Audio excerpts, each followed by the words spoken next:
Paying down corruption? Corruption's its own slider, though. Corruption appears here. They're losing 4 ducats for some reason. I just don't know why. Because to the Overlord is 6-1, and they've already got the 0.61 here. So that I get, but where's the 4 ducats going to? And is that actually calculated? It might not. No, it's not. That's just a typo. That should be 0. 4, 8, 14, 18, 19. Plus numbers. No, that does actually equal 25, probably. Then yeah, there is a random 4 ducats that they are losing, and I don't know why. Timurids are giving them a very small subsidy.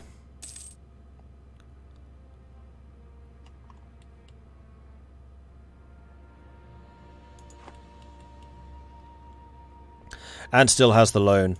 How much interest are you paying? 0.25. Okay, that's not too bad.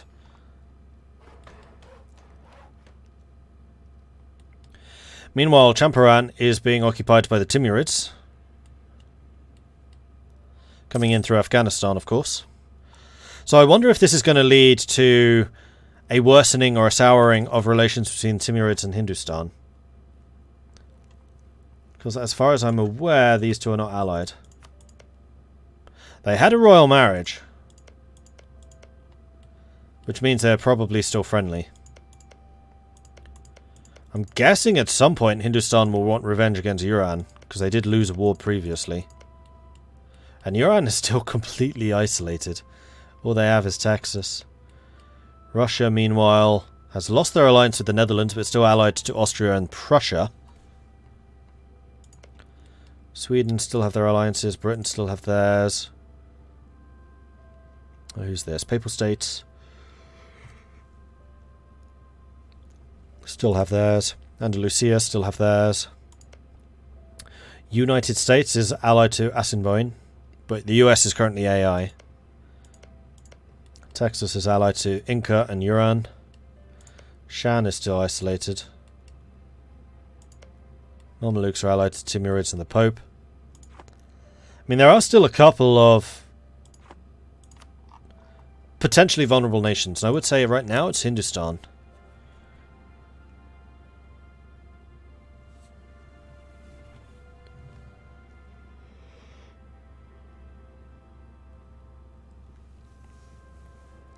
I think this is a session that Hindustan needs to be stopped, or it'll be really hard to kill like Russia is.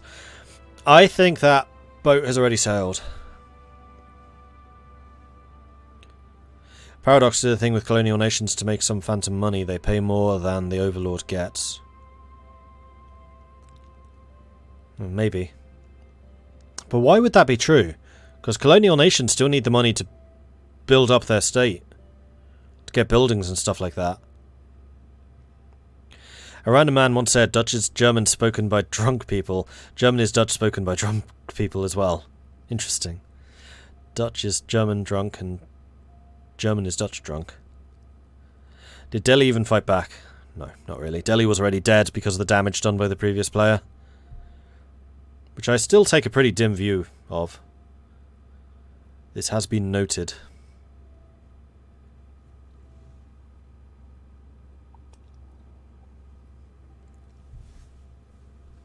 What would it take to take down Russia? Timurids, Iran, and Europe, probably. Like, pre-revolutionary Russia could hold off the whole of the HRE. Post-revolutionary Russia, I think, would take a bigger coalition. The HRE plus Timurids and Iran would be a close fight. Russia and Hindustan allied, I don't think anyone could beat that. It would take literally the entire world ganging up against them, and even then they would struggle. And at that point, the weak one would be Hindustan, because they have such a big coastline. They could be naval invaded, and I don't think they'd have enough troops to react to everywhere.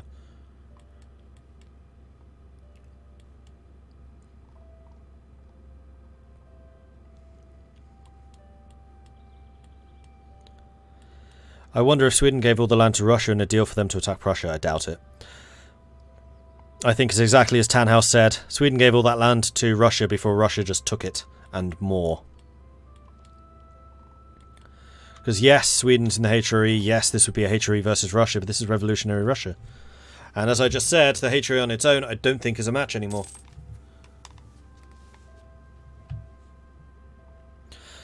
I mean, it's only an 8 to 900 force limit Russia, you just need a Prussia of equal size. Well, unfortunately this Prussia has a force limit of actually 300. I'm surprised, I thought Prussia was smaller. Well, this would lead to a good opportunity to take a look at the... Yeah, see, Prussia is actually 5th largest nation in the world in terms of military. Bigger military than Iran. I have been underestimating Prussia, but this has been an extremely quiet Prussia. I'm trying to think the last time Prussia got involved in a player war. I think it might have been... Oh no, it was the war that they fought against Russia. That the Netherlands was talking about earlier. But I think the last time that Prussia really got involved was when it was the Commonwealth versus the Russia. Like, right at the start.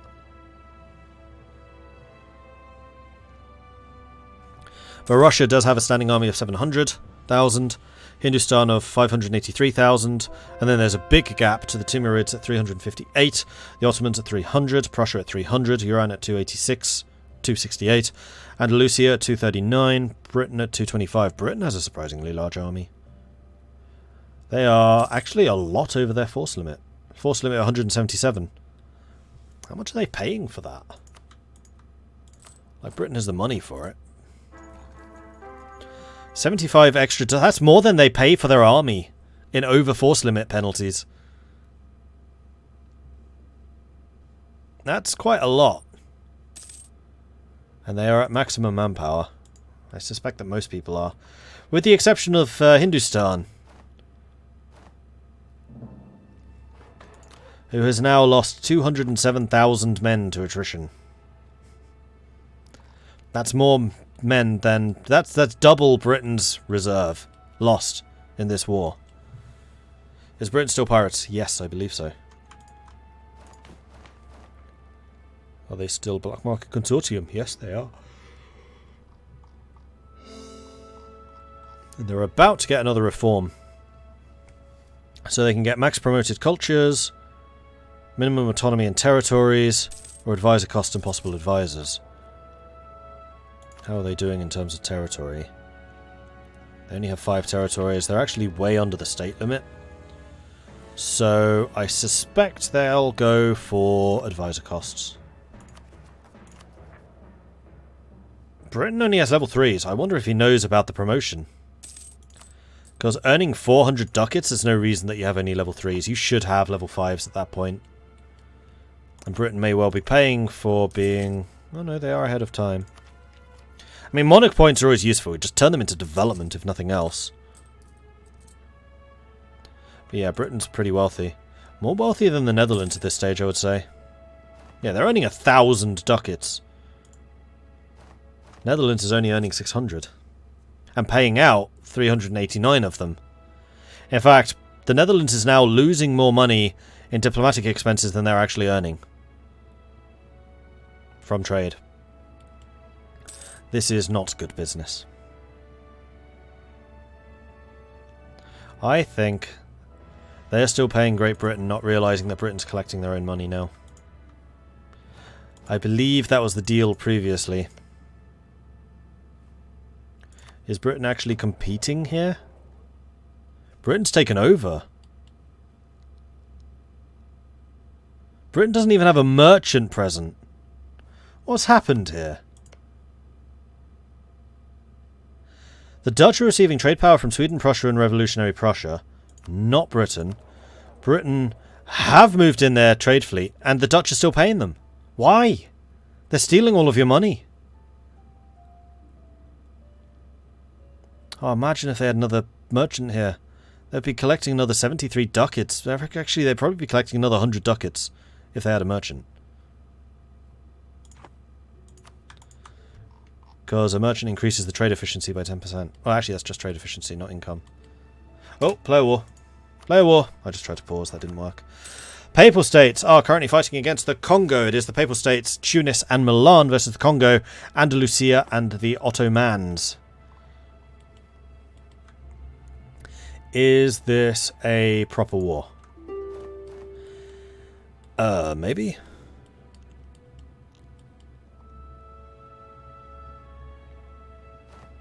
Shan has hired out an army. The Papal Tunisian fleets are currently barked here, not fighting against the Ottomans. Ottomans are not a player at the moment, though. They're protected. And this is against the Congo. Imperialist War. So what's the goal here? Congo does have troops currently dealing with rebels. Andalusia does own territory over here as well, so it's in Andalusia's interest to defend them. Andalusia is not defending them. This is now just the Pope versus the Congo.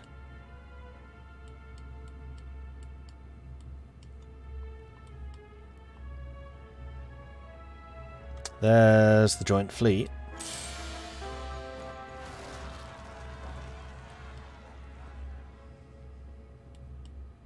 They have to white peace out the Ottomans as soon as they can, because the Ottomans are protected.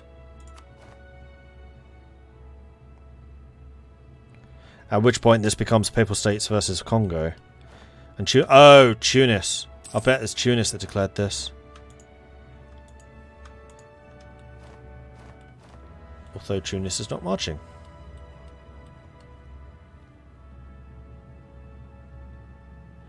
Because they have a border here. They have a border here. And we know from previous experience that these two are hostile powers. Hence, all the forts here.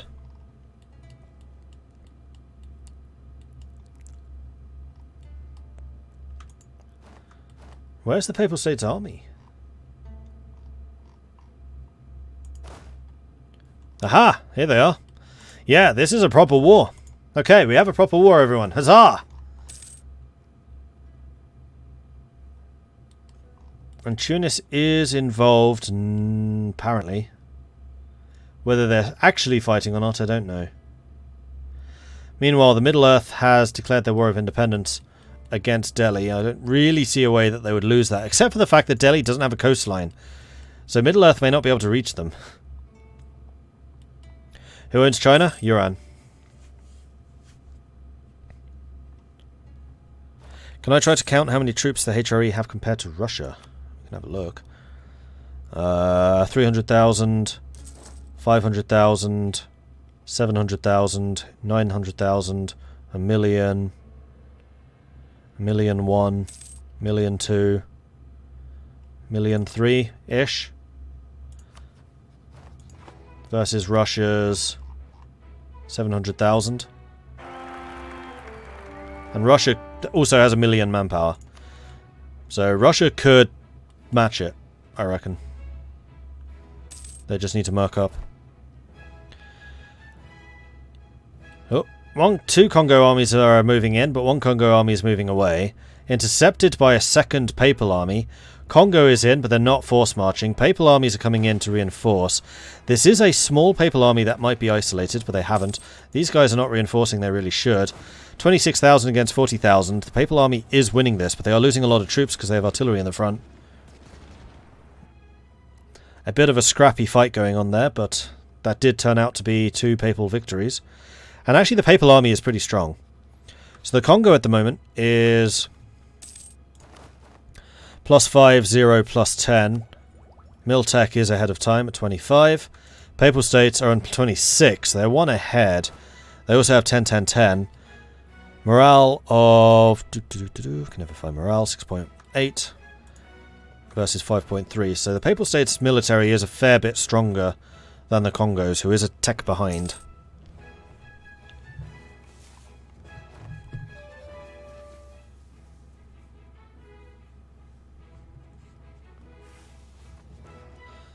Oh, Great Britain and Iran are fighting. What's this all about? This is Iran-Japanese imperialist war.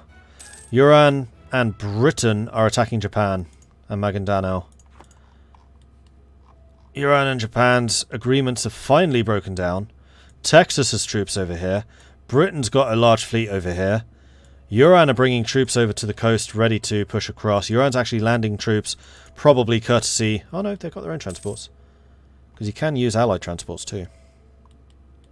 Where's the other war? Here. Papal armies are just moving in. They've got 200,000 men here now. I don't think there's very much the Congo can do. And again, the Congo just caught completely napping with no forts defending this. They finally fortified their northern coastline after the attacks from Tunis. Completely failed to fortify the south. As I mentioned in the previous stream, it's like they've got to start fortifying, and they just haven't. And people are now abusing that fact. Meanwhile, Iran has landed 135,000 men. Japan has got 14,000 in the far north. I think that Japan may be about to be brought out of their misery. 20,000. They do have a fleet coming in with more troops. Hey, Calico. Oh, hi. I was just waiting for you to stop talking. Cause I thought you was... Okay, I just wanted to come and say hi and just... But I see there's actually a war going on now, so it probably wasn't the best time. 2 wars going on right now. Okay, I just wanted to let you know that I'm also going to be going to war in 1728. Just thought I'd let you know. Okay, I'll keep an eye on it. Thank you. And, yeah, cool. Thank you. Okay, so Calico giving us the heads up that Russia is on the warpath. Dun dun dun dun! So British forces currently trying to occupy the fort here to get the crossing. Iran just taking the southern island. Japan is desperately trying to summon up a mercenary army, but Japan's military is behind the times, I believe. Oh no, they've actually caught up. But Japan does have a problem in that they have no ideas. None. Still. And that's going to be a problem for them, because this is up against a way ahead of time Britain with their 26 military attack, and a Iran who's at 25 but could go to 26 if they wanted, and that does bring in a new type of infantry for them as well. Not to mention just the sheer weight of numbers here. So what is this war over? This is for the capital. It's an imperialist war. So I think Iran just wants turf. Almost certainly he's going to take Korea here, because Korea would be easy for them to defend. Whether they take part of Japan or not, I don't know. And they could also be going after Maguindanao. I mean, this is, again, part of the problem. Maguindanao is a march. It's a vassal. It's a player vassal. The player is not here. Are they protected? Because technically they're protected by the overlord, which is what we did with Finland. We really do need to hammer out some proper rules for vassals.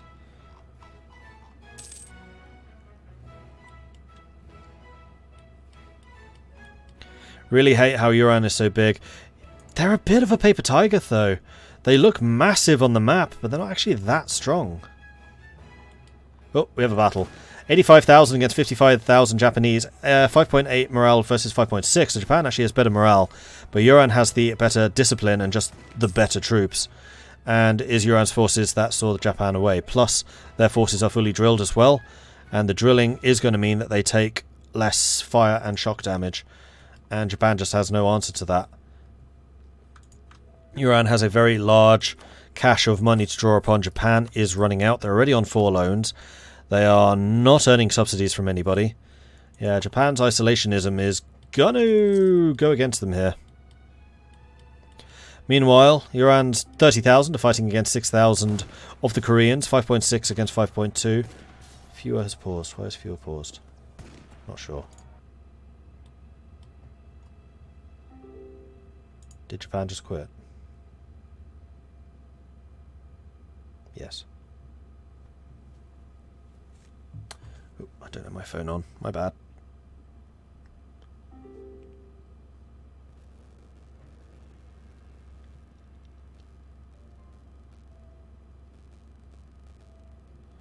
Alright, let me just go and have a word with Val. No, he's having a word with Japan.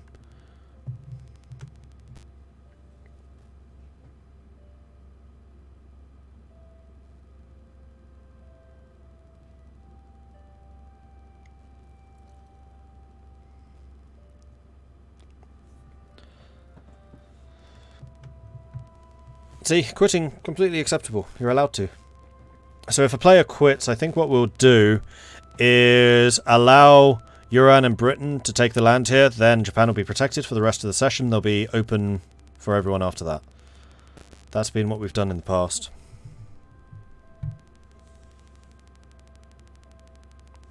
Japan has a huge amount of interest too. Not really. 4.9.